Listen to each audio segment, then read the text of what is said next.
My name is Inez, and I'm 52 years old. For 25 years, I raised my son Michael as a single mother, working double shifts and missing sleep just to give him everything I could. When he told me he was getting married, I bought the most beautiful dress I could afford and imagined walking him down the aisle since his father never bothered to show up for anything. I thought this would be our moment, the celebration of everything we'd built together. But apparently being his mother wasn't enough anymore. I was too awkward, too embarrassing, too much of a liability for his perfect wedding. Before I share what happened next, let me know where you're watching from, and please hit that like button and subscribe for more real stories. You won't believe how this wedding situation unfolded and how I turned my heartbreak into the most powerful lesson my son ever received. Looking back now, I can see where things started to shift, though I didn't recognize it at the time.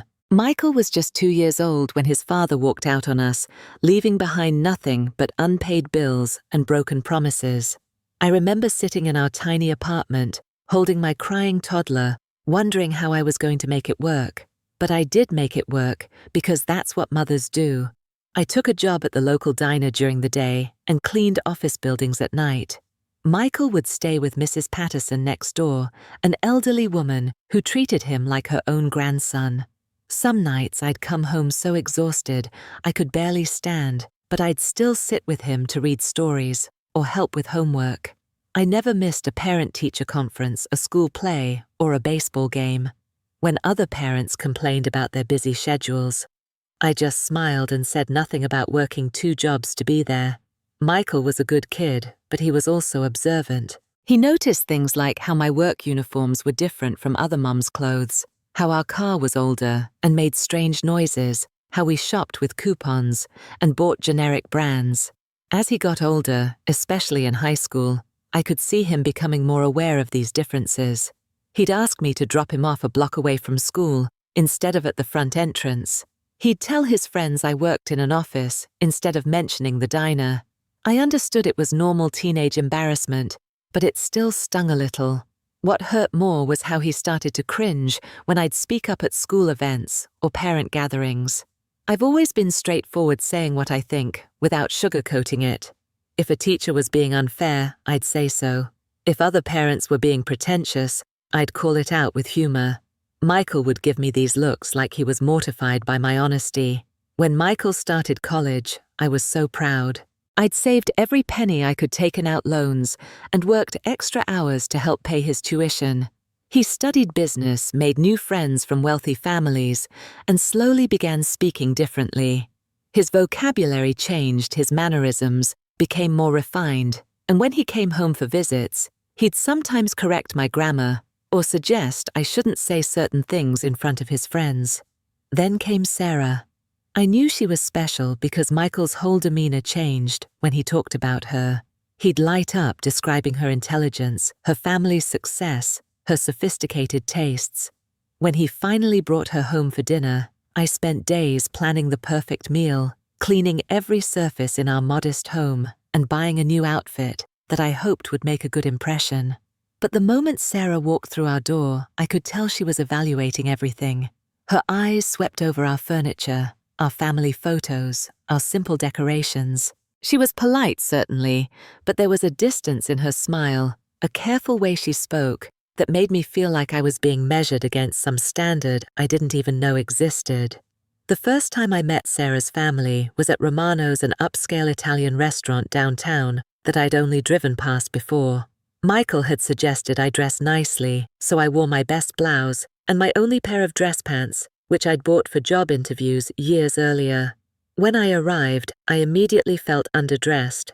Sarah's mother, Mrs. Wellington, was wearing what looked like a designer suit, with jewelry that probably cost more than my monthly rent. Her father wore a tailored blazer that screamed expensive, and even Sarah looked like she'd stepped out of a fashion magazine. I tried to make conversation, asking about their interests and sharing stories about Michael's childhood. That's when things started to go wrong. I told them about the time 5-year-old Michael tried to cook me breakfast and set off the smoke alarm, how the fire department showed up, and he hid under the kitchen table. I thought it was a sweet story about his caring nature, But Mrs. Wellington just stared at me with this frozen smile. Then I mentioned how Michael used to practice his school presentations in front of our bathroom mirror because it had the best lighting in our apartment, and how he'd get so nervous he'd sometimes forget his pants weren't zipped. I was trying to show how dedicated he'd always been to his studies, how he'd overcome his shyness to become confident, but I could see Sarah's face turning red, and Michael kept giving me these warning looks. The conversation felt like walking through a minefield. When they talked about their recent vacation to Europe, I mentioned my one trip out of state was to visit my sister in Kansas. When they discussed their country club, I tried to relate by talking about the community center where Michael learned to swim in their public pool. Every attempt I made to connect seemed to create more distance. Mrs. Wellington asked about my work, and I explained about the diner and my cleaning job, how proud I was to have supported Michael's education on my own. I expected some recognition of that accomplishment, but instead there was this awkward silence. Mr. Wellington cleared his throat and changed the subject to Michael's business degree, talking about opportunities in their family's company, like I wasn't even there. By the end of the dinner, I felt exhausted from trying so hard to fit into their world. Michael walked me to my car afterward, and I could tell he was frustrated. He didn't say much, just hugged me goodbye and promised we'd talk soon. But I could see in his eyes that I'd somehow disappointed him, that I'd failed some test I didn't even know I was taking. Driving home that night, I kept replaying every conversation, wondering where I'd gone wrong. I'd been myself, honest and open, sharing the stories that made me proud of the son I'd raised. But apparently being myself wasn't what this new version of Michael's life required. The engagement party was held at the Wellington's Country Club, a sprawling facility with manicured lawns and crystal chandeliers that made me feel like I'd wandered into a movie set. I'd tried to dress appropriately this time, buying a new dress from the department store and even getting my hair done professionally. But I arrived 20 minutes late because my shift at the diner ran over when we had a rush. And walking into that party, I might as well have been wearing a neon sign that said I didn't belong. Everyone was holding wine glasses and making polite conversation in small groups. The men wore suits that fit perfectly, and the women's jewelry caught the light like tiny stars. I grabbed a glass of champagne from a passing waiter and tried to blend in, but every group I approached seemed to finish their conversation just as I joined them. I found Michael near the gift table, looking handsome in his navy suit, and tried to catch his eye. When he saw me, he smiled, but it was that careful smile he'd been giving me lately, the one that didn't quite reach his eyes. He introduced me to some of his college friends, young professionals, who worked at consulting firms and law offices. They were polite when he mentioned I was his mother, but when they asked what I did for work, I could see their interest fade as soon as I mentioned the diner. One woman, trying to be kind, asked if I owned the restaurant. When I explained I was a waitress, she nodded with that sympathetic expression people get when they feel sorry for you. I wanted to tell her that I was proud of my work, that I'd built a life and raised an amazing son through honest labor, but I could feel Michael tensing beside me, so I just smiled and changed the subject. The worst moment came during the toasts. Sarah's father spoke about family legacies and the importance of maintaining standards.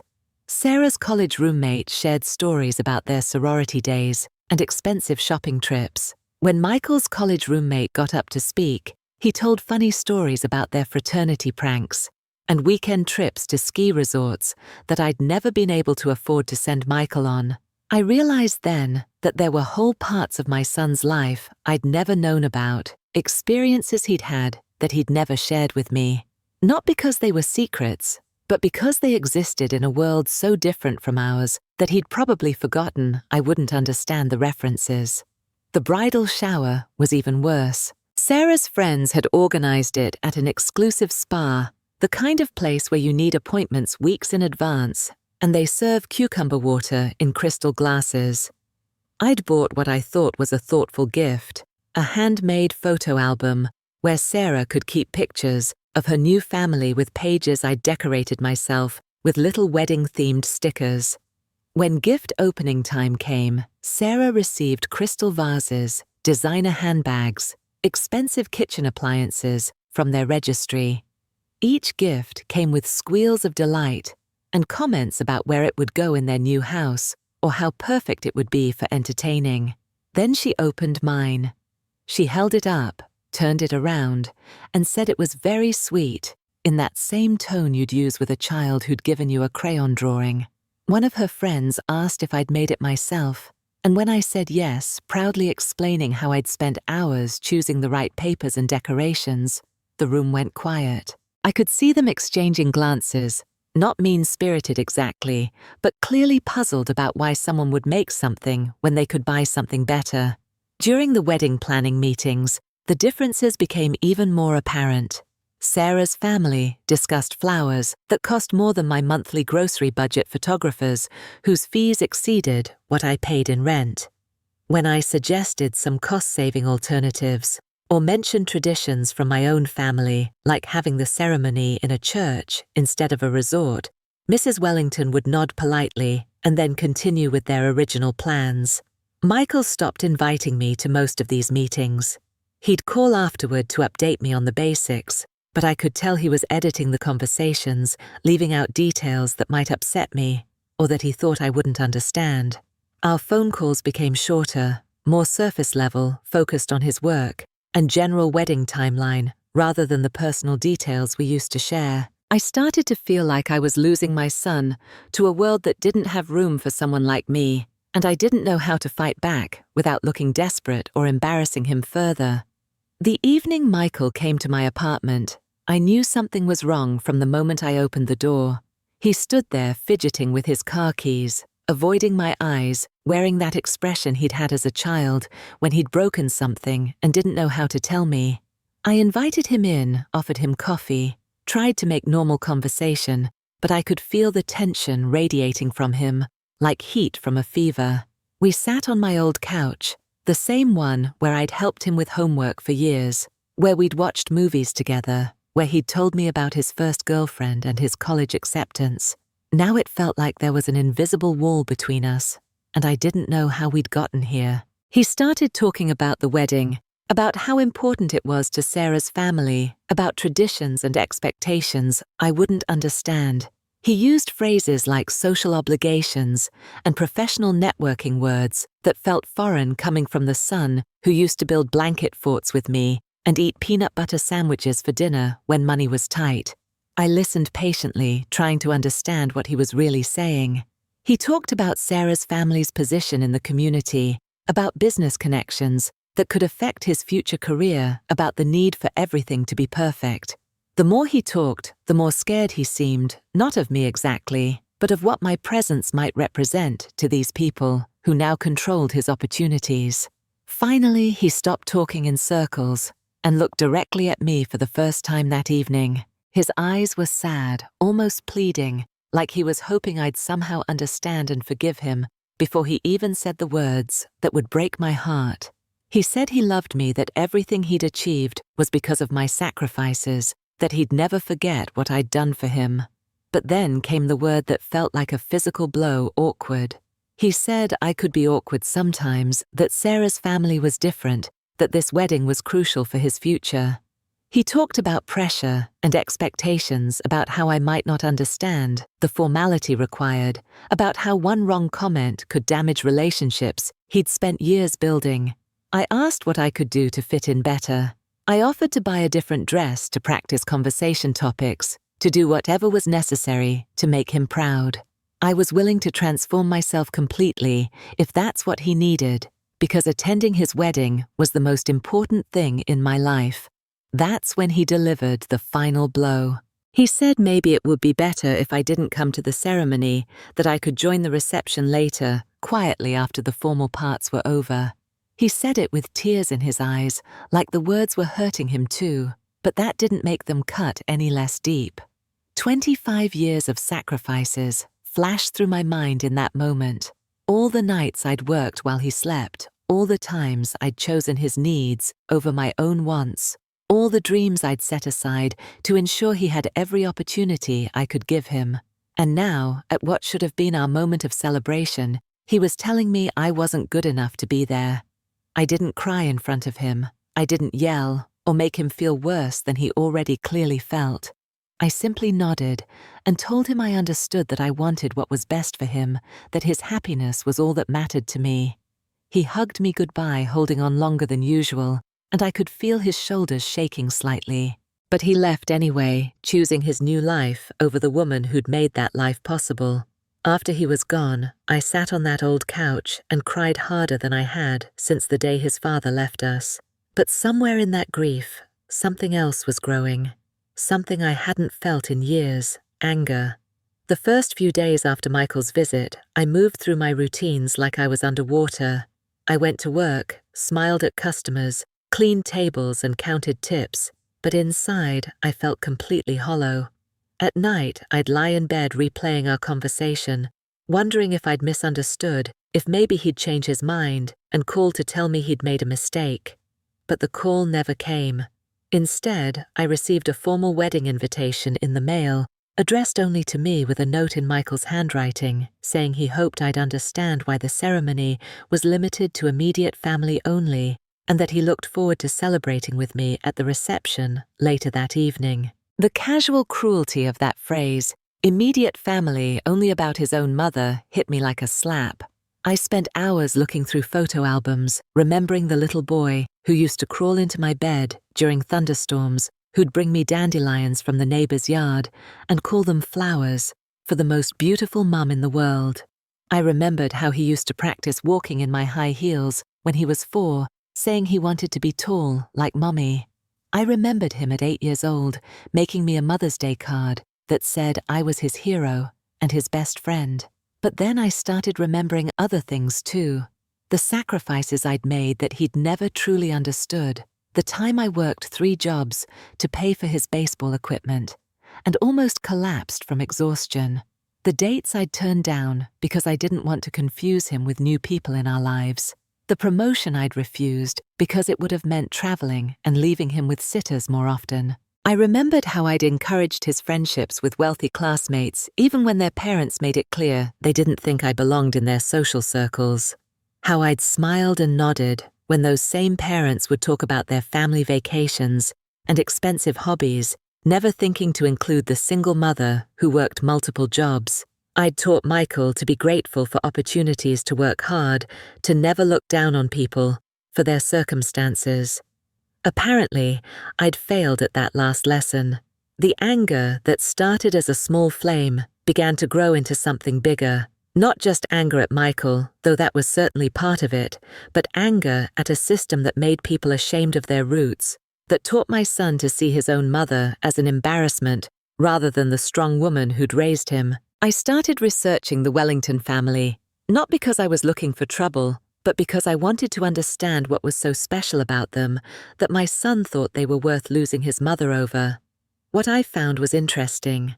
Mr. Wellington's construction company had been investigated multiple times for safety violations and worker mistreatment. There were articles about former employees who'd been fired for trying to organize for better working conditions, families who'd lost loved ones in workplace accidents that could have been prevented. Mrs. Wellington served on the board of several charities, but deeper research showed these were mostly social organizations that threw expensive fundraising galas where most of the money went to administrative costs rather than actual charity work. They were the kind of people who felt good about themselves for writing checks while never actually helping anyone directly. These were the people who thought I wasn't good enough for their daughter's wedding. These people who built their fortune on the backs of workers like me, who treated employees like disposable resources, who measured worth by bank account balances rather than character. That's when I made my decision. If I wasn't welcome at my son's wedding as his proud mother, then maybe I'd attend as something else entirely. Maybe it was time for the Wellingtons to meet the kind of person they'd spent their lives exploiting, the kind of woman they'd taught my son to be ashamed of. I started making phone calls to former Wellington construction employees, to union representatives, to local reporters who covered labor issues. I researched permits and violations, gathered documentation about safety infractions and wrongful terminations. I wasn't planning anything illegal or dangerous, but I was planning something that would make a statement about the real difference between our families. The Wellingtons had money and social status, but I had something they'd never understood: the courage to fight for what's right, even when it costs everything. The morning of Michael's wedding dawned bright and clear, the kind of perfect spring day that makes everything look like a fairy tale. I woke up early, not because I was invited to the ceremony, but because I had preparations to make. I put on my best outfit, not the expensive dress I'd bought to be the proud mother of the groom, but my most professional-looking blouse and slacks, the kind of outfit that said I was serious and couldn't be dismissed easily. By 8 in the morning, I was standing outside the Grandview estate where the ceremony was being held, but I wasn't alone. With me were 12 former Wellington construction employees, 3 union representatives, and 2 reporters from the local newspaper who'd been investigating workplace safety issues in the construction industry. We carried signs that read, "Workers' rights are human rights and fair wages for fair work." We positioned ourselves legally on the public sidewalk, adjacent to the estate entrance, where every guest would see us as they arrived. Our protest was completely peaceful, just people standing quietly with signs, but the message was unmistakable. As the first wedding guests began to arrive in their expensive cars, they couldn't help but notice us. I'd contacted Maria Santos, a former Wellington employee who'd been fired when she tried to report unsafe working conditions that led to her husband's injury on a job site. Standing beside her was James Mitchell, whose son had been hospitalized after falling from scaffolding that hadn't been properly secured according to safety regulations. These weren't angry troublemakers. They were working families who'd been hurt by the people my son now considered more important than his own mother. When the news reporter approached me for an interview, I was ready. I explained that I was the groom's mother, that I'd been excluded from the ceremony for being too awkward for the bride's family, and that I'd decided to use this opportunity to show what awkward really meant, standing up for people who couldn't stand up for themselves. I talked about how I'd worked multiple jobs to raise my son, how I'd taught him to respect all people regardless of their economic status, and how disappointed I was that he'd chosen to align himself with people who built their wealth by exploiting workers like his own mother. I kept my voice calm and dignified, letting the facts speak for themselves. At 9:30, about an hour before the ceremony was scheduled to begin, I saw Michael emerge from the estate's main building. He was dressed in his tuxedo, looking handsome and panicked in equal measure. He spotted me immediately and came striding across the lawn, his face flushed with anger and embarrassment. He demanded to know what I thought I was doing, how I could embarrass him like this on his wedding day.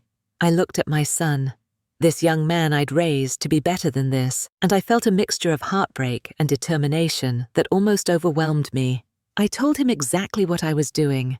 I was showing him the difference between being awkward and being ashamed of who you are. I was demonstrating what happens when you forget where you came from and start looking down on the people who sacrificed everything to get you where you are. The other protesters stood quietly during our confrontation, letting the moment speak for itself. Wedding guests gathered at windows and along the estate's perimeter, some filming with their phones, others whispering among themselves. Mrs. Wellington appeared on the main balcony, her face pale with horror at the scene unfolding on what was supposed to be her daughter's perfect day. Michael begged me to leave, offering to include me in the ceremony if I'd just go away and stop making a scene. But I told him it was too late for that. The choice had been made when he decided I wasn't good enough for his new life. Now he could see what happened when you throw away the people who truly love you, for people who only value you for what you can do for them. The protest continued peacefully throughout the ceremony. We could hear music and voices carrying across the grounds, could see the guests moving through their formal celebration, while we stood as a reminder of the real cost of their privilege. Some guests stopped to talk to us, asking questions about the Wellingtons' business practices, expressing surprise that they hadn't known about the workplace issues. By the end of the day, our peaceful demonstration had been covered by 3 local news stations and shared hundreds of times on social media. The story wasn't just about a wedding protest. It had become a conversation about family values, workers' rights, and the true meaning of class and dignity. The weeks following the wedding were some of the hardest of my life, but also some of the most transformative. The immediate aftermath was brutal. Michael called me 3 days after the ceremony, his voice cold and furious, telling me I'd humiliated him and destroyed the most important day of his life. He said I'd proven exactly why he'd been right to exclude me, that my behavior confirmed everything Sarah's family had suspected about my character. What hurt most wasn't his anger, but the complete lack of understanding in his voice.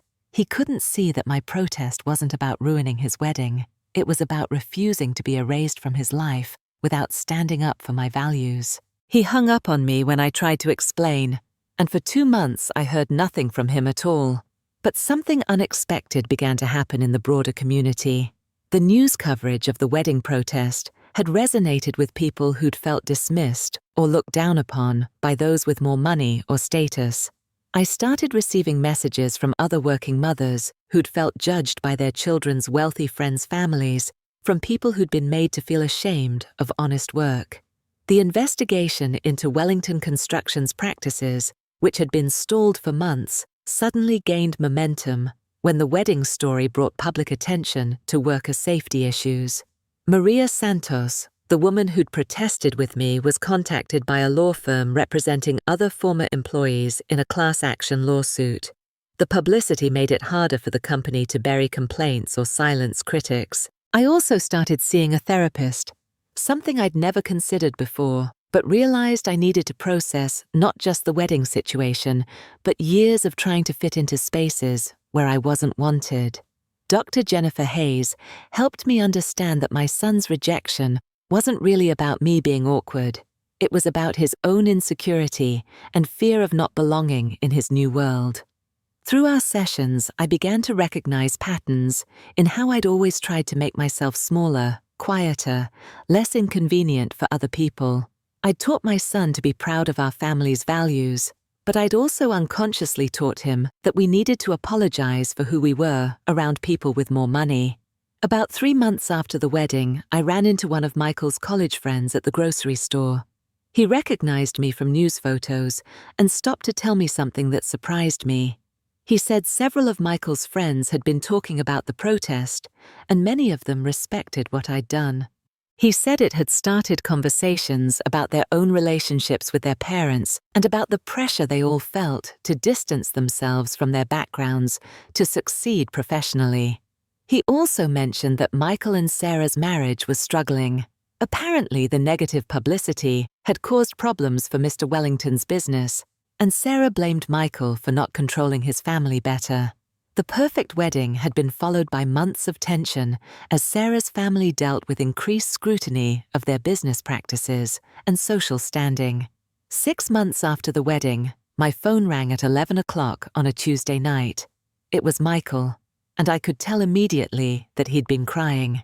His voice was broken as he told me that Sarah had asked for a separation, that she couldn't handle being married to someone whose family embarrassed her, whose mother was a liability to her family's reputation. He said he'd been thinking about our conversation before the wedding, about all the sacrifices I'd made, about how he'd repaid my love by choosing people who valued him only for his usefulness over the woman who'd loved him unconditionally his entire life. He asked if he could come over, if we could talk, if there was any way I could forgive him for what he'd done. I told him yes, of course, but I also told him that rebuilding our relationship would take time and wouldn't mean going back to the way things were before. I'd learned too much about my own worth to accept being treated as an embarrassment ever again. When he arrived at my apartment that night, we talked until dawn. He apologized not just for excluding me from the wedding, but for years of gradually pushing me away, for being ashamed of the woman who'd given him everything. He told me he understood now that the problem wasn't that I was awkward. The problem was that he'd lost sight of what really mattered. Our relationship today is different than it was before, stronger in some ways because it's built on honesty rather than his need for my approval or my willingness to make myself smaller for his comfort. He's learning to be proud of where he came from, and I'm learning to value myself enough to demand respect rather than just hoping for acceptance. The lesson I learned through this painful experience is that sometimes the people who call you awkward are really just uncomfortable with your authenticity. Being real, speaking truth, and standing up for your values will always be awkward in spaces built on pretense and performance. But that's not a flaw in your character. It's a sign that you've maintained your integrity in a world that often rewards people for abandoning it. I'd rather be called awkward by people who value appearance over substance than lose myself trying to impress people who are never going to respect me anyway. Sometimes the most loving thing you can do for someone is refuse to enable their worst impulses, even when it costs you everything, because real love doesn't require you to disappear. Have you ever been made to feel like you don't belong in spaces where you should have been welcomed? Have you had to choose between staying true to yourself and fitting in with people who wanted to change you? I'd love to hear your thoughts in the comments below. If this story resonated with you, please give it a like and subscribe for more real stories about standing up for yourself and finding your worth. Share this with someone who needs to remember that authenticity is never something to apologize for. Thank you for listening to my story, and remember that sometimes being awkward is just another way of being brave. Until next time, keep being real even when it's hard.